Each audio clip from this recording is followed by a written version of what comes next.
Ahora a cambiar de tema porque recién te decíamos, ¿no? Tenemos que hablar del dólar y también del dato de inflación que se conoció en el día de hoy. En el mes de septiembre, 2,8%. Está aquí con nosotros ya en nuestros estudios Miguel Bogiano, economista. Miguel, ¿cómo andás? ¿Qué tal, Leonora? Bien, muy bien, buenas tardes. Bueno, el dato del día de hoy, 2,8% en el mes de septiembre. Si uno repasa las cifras de este año, es el segundo dato más alto, pero era lo esperado. Más allá de el congelamiento de precios que hoy tenemos en la Argentina y de tarifas. Bueno, estás haciendo el comentario acertado, porque en definitiva es un número que si vos tuvieras las tarifas liberadas, si vos no tuvieras precios cuidados y demás, probablemente estaría más arriba. Pero además tenés que tener presente que es un número muy alto en un contexto tan recesivo como el que está viviendo la Argentina. Entonces, mira, lo que hay que destacar es que siempre que hay una explosión monetaria como la que estamos viviendo, base monetaria, LELIQ, LEVAX, lo que se llama base monetaria ampliada, eso termina teniendo un efecto inflacionario. Lo que pasa es que no es automático, tiene un rezago que puede llegar a los 12 meses, pero que además, estando nosotros en una situación de encierro con la cuarentena, lo que hace es que el dinero circule menos y eso termina impactando menos en los precios o demora el efecto. Fíjate que una de las cosas que no se habla tanto o no se hace hincapié es que en los bancos todavía vos tenés que seguir pidiendo turnos si querés hacer una extracción que supere, según el banco, X pero cantidad, X cantidad de dinero. Con lo cual, todo eso lo que hace es poner un poco en una situación de hibernación el proceso por el cual la inyección de dinero termina generando inflación, pero es inevitable. Claro, y es decir que eso lo que hace es desacelerar de alguna forma, ralentizar en realidad algo inevitable que va a ser que es el crecimiento de la inflación. Por supuesto, simplemente lo está demorando. Yo soy de la creencia de que acá, además de tener una cuarentena sanitaria, tenemos una cuarentena monetaria. Hay un interés deliberado de estirar esto, por lo pronto, en el retiro del dinero de los bancos, porque eso tendría un impacto inflacionario clarísimo, ¿no? Claro. Ahora, y en esto vos también te referís a los niveles de emisión que hay hoy. Lo que pasa es que no es solamente los niveles de emisión. Fíjate que, obviamente, el gobierno sabe que no puede emitir y dejar que eso circule libremente, pero entonces lo emite y lo rescata con las LELIQs. Sí. ¿Te acordás que Alberto Fernández había dicho que él no iba a querer pagar intereses? Bueno, vino la pandemia. Que con esos intereses iba a aumentarle a los jubilados, dijo. Para ser justos, nadie esperaba la pandemia, con lo cual es inevitable. Él tiene que sacar, el Banco Central tiene que sacar eso de circulación, porque si no el efecto es clarísimo. Ahora, por otro lado, en la pandemia aumentaron 23.000 puestos de trabajo en el Estado. Por otro lado, tenés una reforma judicial que va a costar más o menos lo mismo que se pretende recaudar con el impuesto a la riqueza. Entonces tenés señales contrapuestas. Y cuando ves lo que ha pasado en la mayoría de los países, todos los países han tenido, no es solamente un gesto, porque hay algunos que dicen que es un gesto bajar los sueldos. Si vos tenés una baja generalizada en toda la plantilla del Estado, vamos a decir de entre el 15 y el 20%, tendrías un efecto. Ahora dice, bueno, ¿cómo le vas a bajar el 15 y el 20%? Bueno, fíjate lo que le está pasando al resto de los privados. Claro. No les cayó el 15, el 20. Le puede haber caído muchísimo más. Entonces, ¿qué es ser solidario en definitiva? Que pague todo el sector privado y que el sector público no solo no pague, sino que crezca el empleo. Bueno, me parece que eso es simplemente un relato malo, porque no se lo cree nadie. Ahora, Miguel, lo que tiene una íntima relación con la inflación es el efecto que tiene el dólar, ¿no? Porque el argentino siempre recurre al dólar como resguardo, ¿no? de su moneda. Sabe rápidamente, todos sabemos que no nos debemos quedar en pesos porque esos pesos van a valer menos.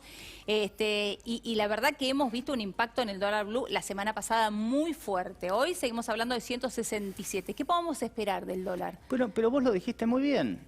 El argentino no es que tiene amor por el dólar, no quiere pesos, porque sabe que cada vez que el Estado quiere seguir gastando y que no hay manera de juntar eso a través de la recaudación, lo llama al Banco Central y le dice, che, ¿no me podés imprimir unos miles de millones de pesos para que siga la fiesta? Y entonces el argentino dice que se da cuenta que tiene en la mano un papelito que se derrite en el bolsillo. Entonces dice, no quiero este papelito, me voy a otro. Como estamos en el continente americano es el dólar. Si estuviéramos alojados en Asia, estaríamos yéndonos al yen o a cualquier otra moneda que no sea la local, que los políticos la bastardean, bueno, hace décadas. Esto no es solamente mérito de este gobierno. La política argentina bastardea la moneda. Incluso antes en el Banco Central había una de las misiones que era mantener el valor de la moneda. Ahora la sacaron hace rato. Ya no es más misión del Banco Central, ni siquiera formalmente es misión del Banco Central defender el valor de la moneda. Bueno, nos sinceramos. Bueno, está bien, pero estoy de acuerdo. Pero tiene otras metas, si querés, idílicas que evidentemente no se cumplen, ¿no? Ahora, estamos hablando siempre, hablamos del dólar blue porque el dólar oficial la verdad que es muy chiquito el porcentaje de la población que hoy puede adquirir apenas ese cupito de $200 o menos.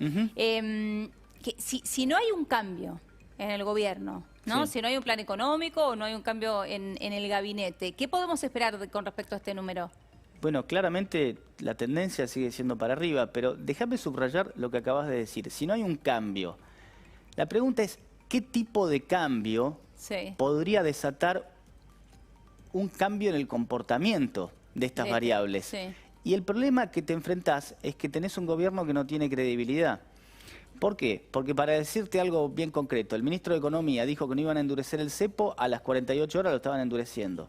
Si te dicen una cosa y después hacen otra, entonces eso lo que te genera es total incertidumbre. Si vos pusieras hoy probablemente al mejor economista del mundo con las mejores intenciones, la gente, los que están del otro lado, pensarían, me gustan esas medidas, pero no sé si voy a actuar en consecuencia. Imagínate que le da un beneficio impositivo a los que contratan gente. Dice, ¿por qué voy a contratar gente? ¿Me van a cumplir ese beneficio impositivo? No sé. Entonces cualquier medida, vos tendrías que luchar contra la corriente para que te crean. Y el famoso esposo que engaña a la mujer y cuando quiere salir de casa dice, ¿a dónde vas? Y bueno... Claro, lo chequea, ¿viste? Y lo chequea porque ya lo encontró en falta. Entonces dice, y ahora yo no sé realmente. Y por más que el otro haga las cosas bien, es muy difícil. Es una frase muy conocida.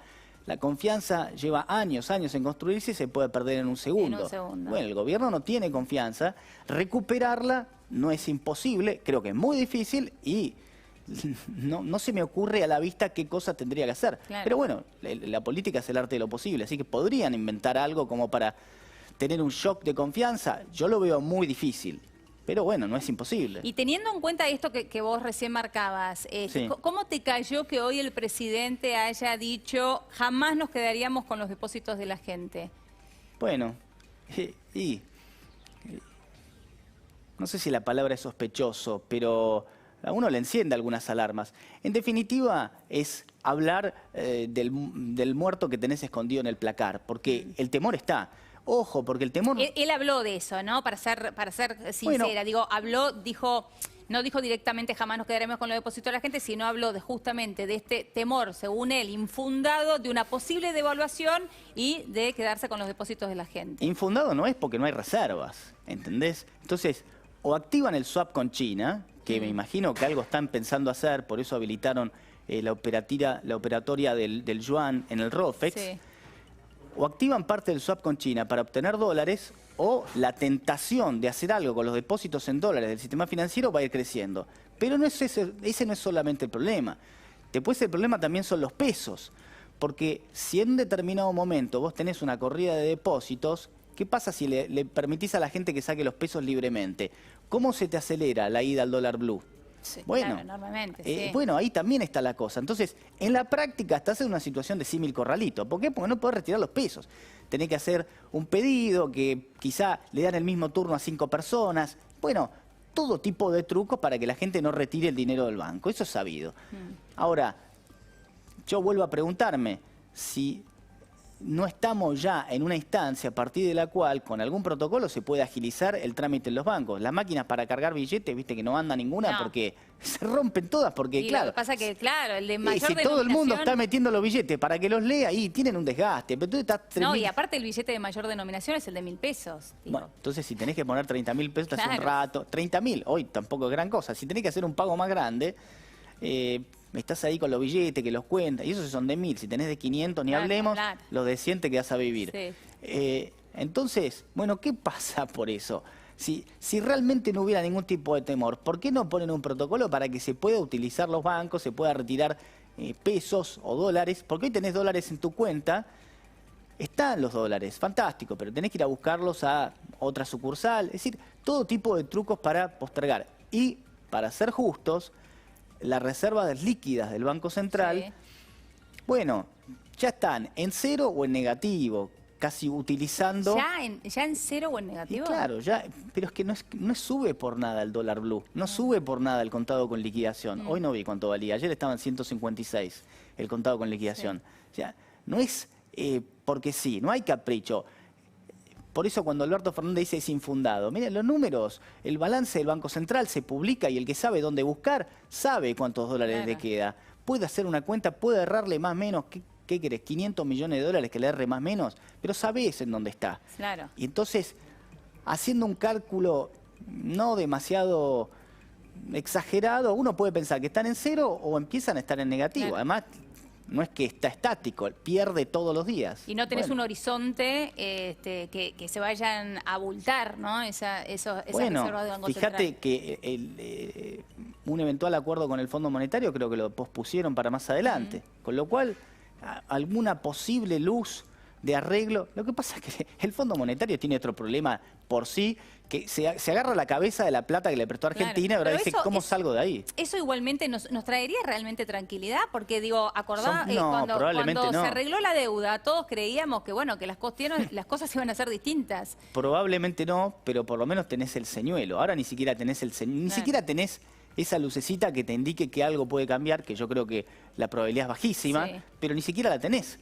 Así que ¿cuál es tu entrada?